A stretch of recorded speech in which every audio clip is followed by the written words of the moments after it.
तो आज हम लोग 11वां स्ट्रक्चर पढ़ेंगे ribosome.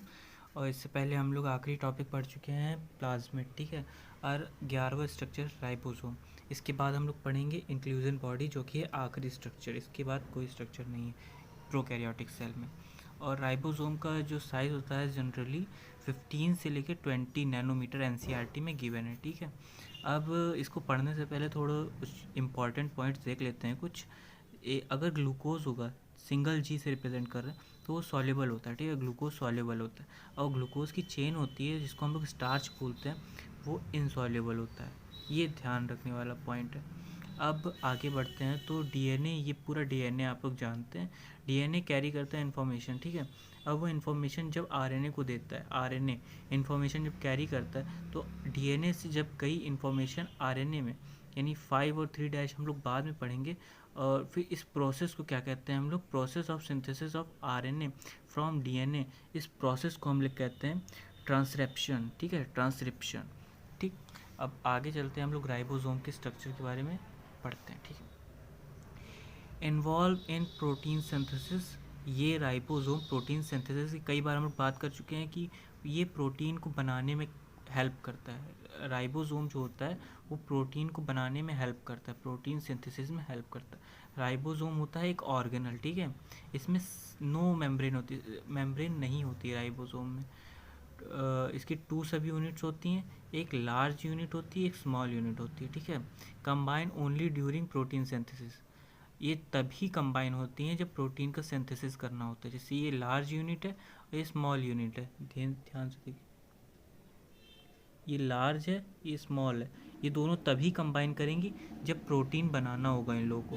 Combine only during protein synthesis, ठीक है। यहाँ पे थोड़ा ध्यान देते हैं कि ये कंप्लीट राइबोसोम कब कहलाएगा, जब ये दोनों चीज़ साथ में मिलेगी तो वो कंप्लीट राइबोसोम कहलाएगा। अगर हम लोग देखें ध्यान से, तो यहाँ पे ये जो लार्ज सब यूनिट है उसके ऊपर एक चेन है, उसको अमीनो एसिड की चेन है वो, उसको पॉलीपेप्टाइड चेन कहते हैं, पॉलीपेप्टाइड चेन कहते हैं, ठीक है। और ये तब बनती है, ये क्यों बन रही है पता है आप लोगों को। ये जो राइबोसोम है उसका वर्क क्या है, उसका वर्क है कि ये प्रोटीन बनाता है। और प्रोटीन किससे बनता है, प्रोटीन बनता है पॉलीपेप्टाइड चेन से। अब देखो, ये पॉलीपेप्टाइड चेन है, धीरे धीरे बन रही, ये अभी बनना शुरू हुई है, ये बन रही है, ये और बन रही है लगभग। फिर इसकी एक इनफोल्डिंग बनेगी जिससे प्रोटीन बनेगा, ठीक है। अब ये आरएनए है, ठीक है। ये जो इन्फॉर्मेशन कैरी करता है आरएनए, उसको एमआरएनए कहते हैं, ठीक है, messenger RNA. Many ribosome get attached one on single mRNA, कई सारे राइबोसोम होते हैं अटैच हो जाते हैं सिंगल आरएनए पे। ये एक सिंगल आरएनए है, ठीक है, 5 डैश और क्या 3 डैश पे एक सिंगल राइबोसोम है, उसके ऊपर कई सारे जो एमआरएनए के ऊपर कई सारे राइबोसोम अटैच हो जाते हैं। ये राइबोसोम है, स्मॉल यूनिट लार्ज यूनिट, तो कई सारे अटैच होते हैं, उसको क्या बोलते हैं, पॉलीराइबोसोम या पॉलीजोम। पॉलीजोम ये बहुत इंपॉर्टेंट है, पॉलीजोम पे तो क्वेश्चन आता ही आता है, ठीक है। पॉलीजोम पे क्वेश्चन आता है। कई सारे राइबोसोम जब अटैच हो जाते हैं एक सिंगल एमआरएनए पे, तो फिर उसको पॉलीजोम कहते हैं या पॉलीराइबोसोम कहते हैं। पॉलीराइबोसोम तो नहीं देगा, ऐसे पॉलीजोम कह देगा, ठीक, घुमा के क्वेश्चन दे देगा। और ये जो एस है, एस यानी 70S जो पढ़ते हैं, जानते होंगे आप लोग, जो सुना होगा क्लास में। 80S होता है यूकैरियोटिक सेल में, 70S होता है प्रोकैरियोटिक सेल में। कैसे, देखिए, एस क्या होता है, स्वेट्सबर्ग कॉन्स्टेंट होता है। ये एस है, एक यूनिट है, जैसे हम लोग मीटर वीटर पढ़ते हैं, एक यूनिट है। उसको किसने दिया है एस को, स्वेटबर्ग कांस्टेंट इसको कहते हैं, कांस्टेंट, स्वेटबर्ग कांस्टेंट, ठीक है। Unit to measure size, size को मेज़र करने के लिए एक यूनिट है ये, ठीक है। अब हम लोग देखते हैं कि कैसे क्या होता है। अगर जो है राइबोसोम 2 पार्ट से बने होते हैं, एक लार्ज सब यूनिट, एक स्मॉल सब यूनिट। लार्ज सब यूनिट यानी 50S और स्मॉल सब यूनिट यानी 30S। इन दोनों को मिला के कहें तो 70S। इसको जोड़ना नहीं है, 50 + 30 करोगे तो 80 आएगा, वो गलत है, ठीक है, उसको गलत माना जाएगा, 80 को गलत माना जाएगा, ठीक है। उसको 70S कहते हैं, ठीक है, ध्यान रखना है इस बात को।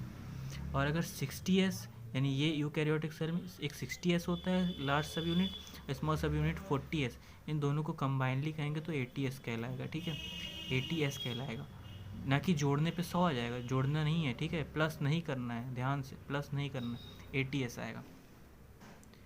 अब देखिए, need Mg ion to join the ribosome, इन दोनों को अगर ज्वाइन करना है हमको, ठीक है, ये दोनों जब ज्वाइन होते हैं, यहाँ पे दोनों ज्वाइन होते हैं, प्रोटीन बनाने के लिए ही ज्वाइन होते हैं, और जब ज्वाइन होते हैं उसके लिए किस चीज़ की ज़रूरत पड़ती है, मैग्नीशियम की।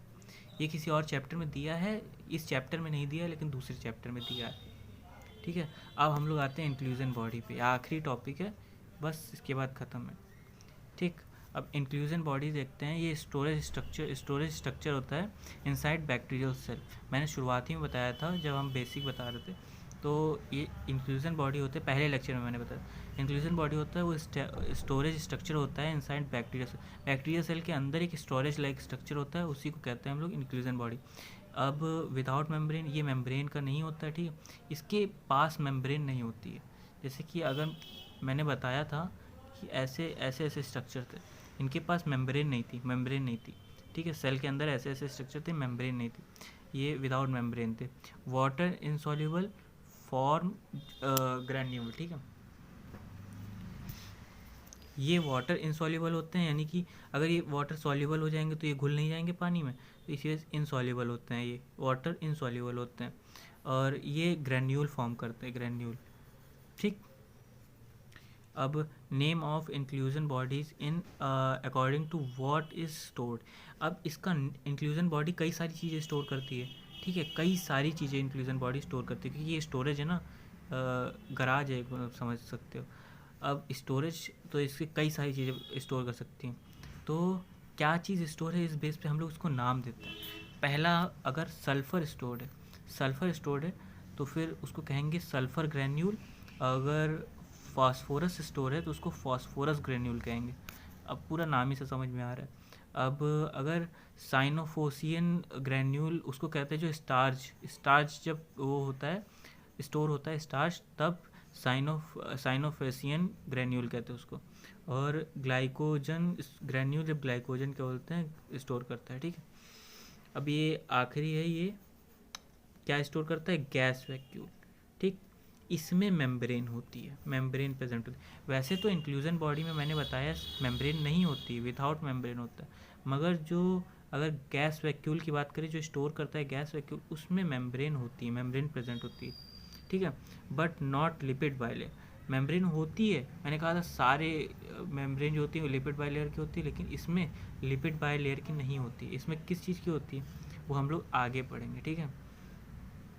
और एग्जांपल इसके गैस वैक्यूल के, मतलब cyanobacteria, green sulphur bacteria, purple sulphur bacteria, ये सारे एग्जांपल हैं, याद करना है, ठीक। अब आगे चलते हैं, तो ये एक होमवर्क टाइप में है, जैसे आप लोग कर सकते हैं इसको अपना जितना पढ़ा है उसको चेक करने के लिए।